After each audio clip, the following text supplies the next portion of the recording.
Hi, my name is Anthony Lai-Ferrario, engineer here at Pure Storage on the Cloud Block Store team. Today, I'd like to talk to you about how to enable long-term data archive and recovery with Cloud Block Store. One common thing that we've started to see across our customer base here at Pure Storage is that there are oftentimes legal or regulatory requirements that data needs to be preserved for a long time. And that can be difficult to do with your existing on-premises architecture. What this might look like is if you have an array deployed on premises,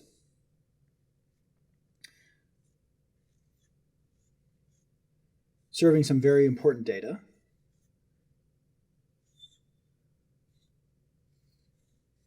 up to an application, maybe in a VM or in a server. And this data is operating regularly. This application is running. What you might need to do is you might have a requirement of, one, maybe 2, 7 years. I've even heard cases of 25 years plus of requirements to keep this data around. And that's painful to do on this production infrastructure. So this is where we can help with Cloud Block Store and with Pure's product line in general. So one feature that we offer on all of our FlashArray products is the ability to replicate and send snapshots out to an object store. Now this works both on AWS as well as Microsoft Azure. But basically what you can do is you can take copies at whatever frequency you want. Maybe if these are for regulatory purposes, they're slightly less frequent, so maybe it's once per week. And you can send those copies out to the cloud. And you'll end up with a string of copies of that data stored in this cloud bucket. Now, since this is just an object storage bucket, the cost of it can be very low. And that's nice because if you have to keep this data for a long time, you don't necessarily want to keep it on a high-performance array like a FlashArray. So that's really convenient for meeting these legal requirements.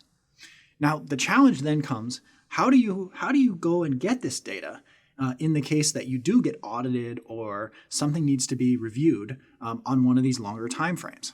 What you can do is you have two options. You can either actually pull that data back to your FlashArray,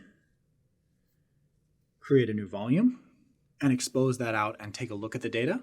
Or if, for instance, you're 20 years down the line and this deployment is long since gone, what you can actually do is you can provision a Cloud Block Store instance in that same cloud environment where your bucket lived.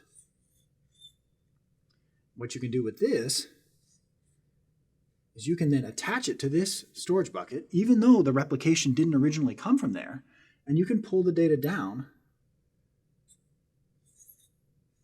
to get access to those volumes.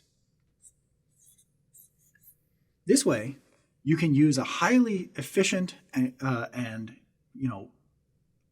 passive object storage to keep your objects and your volumes over these long retention periods without having to pay a significant amount of money for it. And then if you do need it, you have a simple way of getting access to that data right where you stored it. This can help a lot of folks who are facing legal challenges or regulatory challenges, as I mentioned before.